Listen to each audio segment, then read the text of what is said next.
Hello friends, இன்றைக்கி நம்ம ரொம்பவே டேஸ்ட்டான கொள்ளு சட்னி எப்படி செய்யலான்னு பார்க்கலாமா? கடாயில் கொஞ்சமாக எண்ணெய் சேர்த்துக்கோங்க. எண்ணெய் சூடானதும் கொஞ்சமாக சின்ன வெங்காயம், பூண்டு, 2 வரமிளகாய், கொத்தமல்லி, கருவேப்பிலை,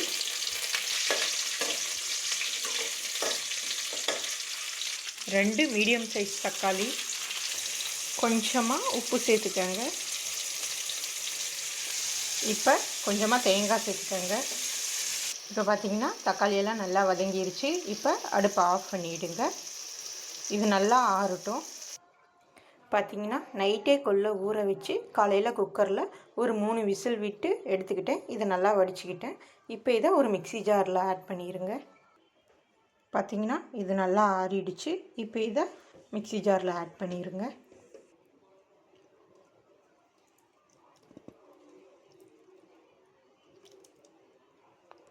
இப்போ இதில் கொஞ்சமாக தண்ணி சேர்த்து அரைச்சிக்கோங்க. அதிகமாக ஊற்றாதீங்க, கொஞ்சமாக ஊற்றுங்க.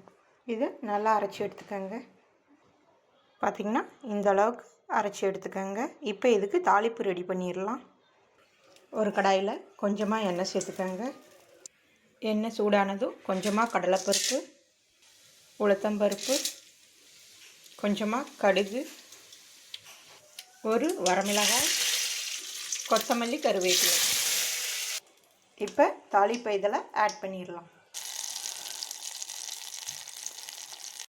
அதாங்க நம்மளோட ரொம்பவே டேஸ்டான கொள்ளு சட்னி ரெடி ஆகிடுச்சு. இதை அப்படியே சாதத்தோடு வச்சு சாப்பிடலாம். ரொம்பவே டேஸ்ட்டாக இருக்கும். நீங்களும் இதே மாதிரி ட்ரை பண்ணி பாருங்கள் ஃப்ரெண்ட்ஸ். தேங்க்யூ.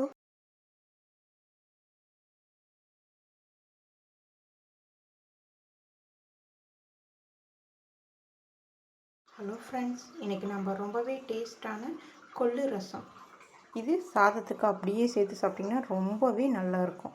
இது எப்படி செய்யலான்னு பார்க்கலாமா? நல்லா வேக வச்சு அதை வடித்த தண்ணியில் 2 தக்காளி, கொஞ்சமாக புளி சேர்த்து நல்லா கரைச்சி எடுத்துக்கோங்க. ஒரு மிக்ஸி ஜாரில் ஒரு 10 பல் பூண்டு, கொஞ்சம் சீரகம், கொஞ்சம் மிளகு இதெல்லாம் வச்சு அரைச்சிக்கோங்க.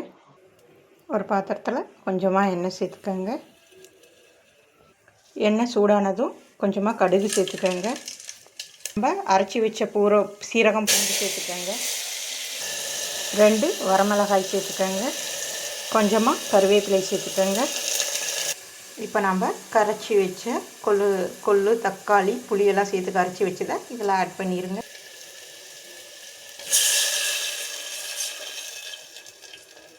இப்போ இதில் ஒரு 1/4 டீஸ்பூன் மஞ்சள்தூள் சேர்த்துக்கோங்க. கொஞ்சமாக பெருங்காயம் சேர்த்துக்கோங்க.